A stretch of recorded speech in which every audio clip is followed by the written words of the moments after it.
Kinundina ng mga senador at ng ilang bansa ang panibagong paghaharas ng China sa Philippine Coast Guard. Panawagan nila irespeto ang international law. Nasa frontline ng balitang yan si Mean Los Baños.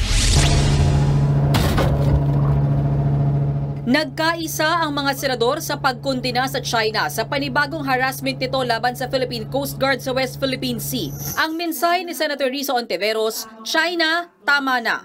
Sabi pa ni Hontiveros, ang nangyaring banggaan kahapon sa Ayungin Shoal ay malinaw na kasalanan ng China Coast Guard. Malinaw din daw na walang karapatan ng China na itaboy ang Philippine Coast Guard. Dapat din daw managot ang China dahil sa pananadya, pambabanta at pangaalipusta sa ating mga tropa. Sabi naman ni Senator J.V. Ejercito, sumusobra na ang China sa pambabasto sa Pilipinas. Anya, ang padalos-dalos na aksyon ng China Coast Guard ay malinaw na pambubuli na dapat palagan ng ating gobyerno at maging ng international community. Nanawagan naman si Senate President Mig Zubiri sa China Coast Guard na irespeto ang buhay ng mga Pilipino at sumunod sa mga alituntunin ng United Nations Convention on the Law of the Sea o UNCLOS at sa iba pang international law na nagsisiguro sa ligtas sa paglalayag. Dapat din daw kilalanin ang kalayaan ng mga Pilipino na maglayag lalo na sa loob ng ating Exclusive Economic Zone o EEZ. Tinawag naman ni Senators Jinggoy Estrada at Crispo na banta sa regional security ang ginawa ng China. Tanong din ng ilang senador, sapat na ba ang diplomatic protest sa mga pagkakataong may pangahamon ang China sa ating mga sasakyang pandagat? Panahon na raw para araling maigi ng mga kinauukulan kung ano ang susunod na hakbang para mas maprotektahan ng maigi ang mga Pilipinong naglalayag sa West Philippine Sea.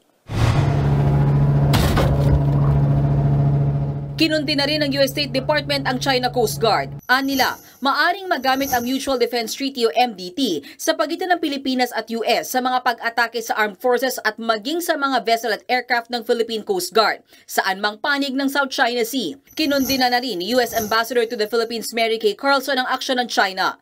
Maging si Japanese Ambassador Kazuhiko Kushikawa na babahala sa inasal ng China.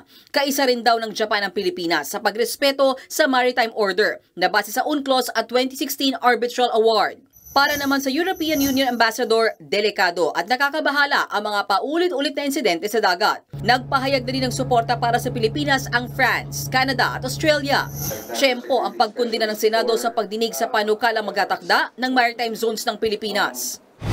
This will be our domestic version of an international agreement.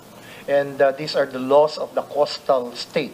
And therefore, all flag states with vessels flying, for example, our maritime waters, would have also a duty to comply with the laws enacted by the coastal state, like the Philippines.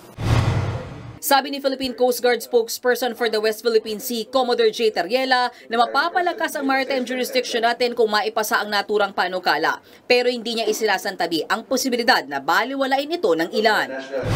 Of course, that's a belief that we would like to carry on.